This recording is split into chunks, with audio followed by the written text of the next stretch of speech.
Mao ni siya guys ang pagkaon sa baktin nga wala pa nalutas, bag-ong gianak.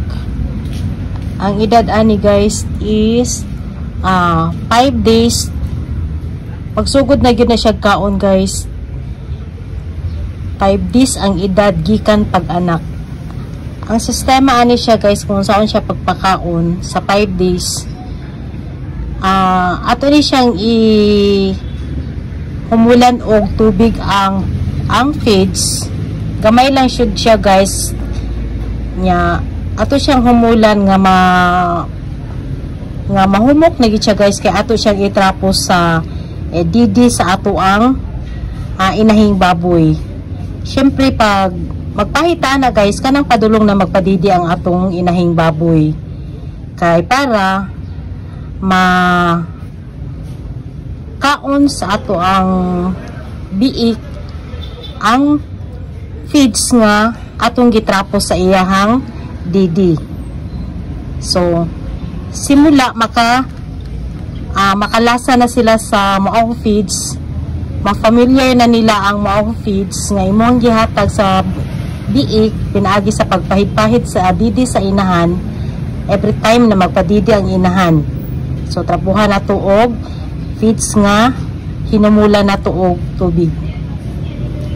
So pagka human kay dili na mata magpakaon since nagsugod naman ta kadadlaw na kita maghatag og feed sa mga baktin.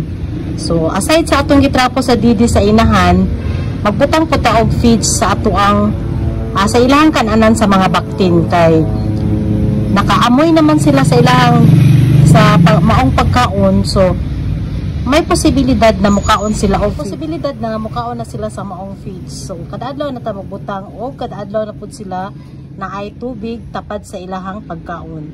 So mao ni siya guys ang pagpakaon sa immuno sa booster sa mga biik. So daghang klaseng-klase sa feeds guys sa baktin. Kani siya akong gipakita sa inyo ha sa bimig ni siya. So daghan na sa Pigrolac, naay sa mga lain-laing brand sa mga feeds. So naa sila mga booster.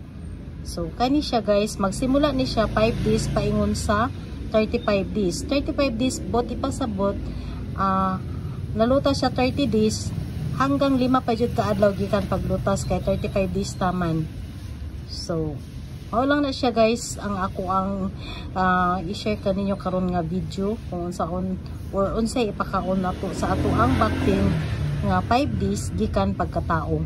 So kailangan matrain na nato sila daan og pakaon guys para dili pud mahirapan ang mupalit og baktin kay syempre lisod pud baya problema po baya tanong kung dili pa mukaon ang baktin nga atong gipalit.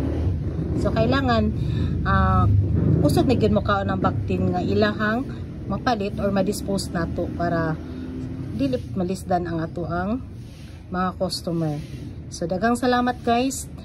Hanggang dito na lang ang aking video. Thank you for watching.